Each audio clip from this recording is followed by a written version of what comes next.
Telugu news channel కి స్వాగతం సుస్వాగతం।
అంటే ఇప్పుడు యాజ్ ఆఫ్ నౌ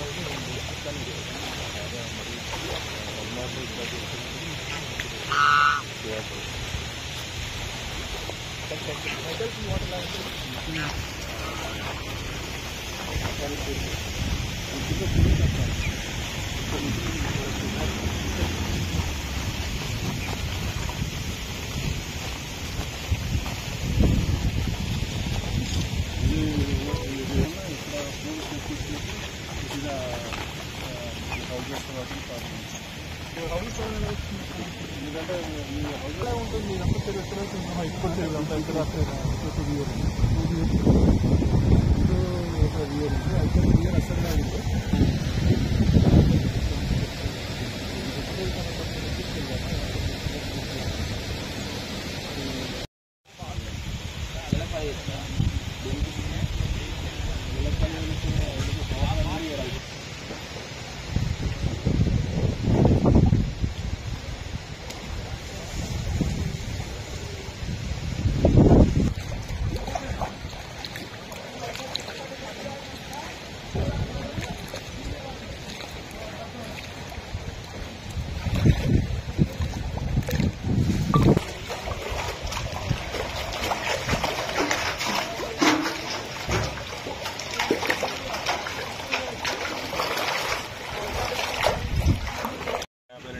అసలు పట్టడం జరిగింది। నార్మల్గా అయితే 380 ఎంఎల్ పడాలి, సో 620 ఎంఎల్ ఎక్స్ట్రా పడింది పక్షం। మనకి మొత్తం జిల్లాలో 1072 అంటే 1072 చెరువులు ఉన్నాయి, మనకి సుమారు 149 ఫుల్ ఉన్నాయి, అంటే కెపాసిటీ కన్నా సర్ప్లస్ ఉంది।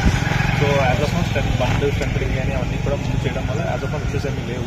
బట్ ఏదైనా ఇలా ఎక్సెస్ ఫ్లో ప్రిన్సిపల్ దగ్గరలో ఉన్నాయి, ఏదైనా ఒకరి బ్రీచ్ కట్ అయితే ఇష్యూస్ ఏమైనా వస్తాయి కానీ దీంట్లో మేము ముందే ఆల్రెడీ ఇరిగేషన్ వాళ్ళు కూడా రావడం జరిగింది, వాళ్ళతో కలిపి కొద్దిగా ఏమైనా ముందే మనం క్లియర్ చేయగలమా। ఇది ఇప్పుడు మోటార్ చెరువు తీసుకుంటే ఆల్రెడీ 3 crores మనము బండ్ స్ట్రెంథనింగ్ కోసం రాయడం జరిగింది గవర్నమెంట్కి, సో గవర్నమెంట్ లెవెల్లో పెండింగ్ ఉంది ప్రాజెక్ట్।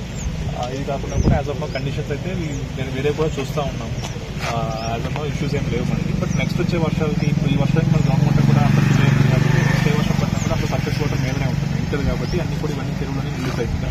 సో ఏ డ్యామేజ్ అని కూడా ముందు నుంచి ఆల్రెడీ టీమ్స్ పెట్టడం జరిగింది। బండ్ ఎక్కడైతే కొద్దిగా వీక్ ఉందో ముందే మనం precautionary measures, bund strengthening measures కానీ లేకపోతే కొద్దిగా మత్తడి కొద్దిగా కట్ చేసి ముందే బయటికి పంపించడం కానీ మనం తీసుకుంటాం। రోడ్లవాగు ప్రాజెక్ట్ ఎట్లా వాటర్ వచ్చింది? ఎంటీవీ న్యూస్ తెలంగాణ న్యూస్ ఛానల్లో మరికొన్ని కొత్త అప్డేట్స్ కోసం లైక్ చేయండి, షేర్ చేయండి, సబ్స్క్రైబ్ చేయండి। Thank you.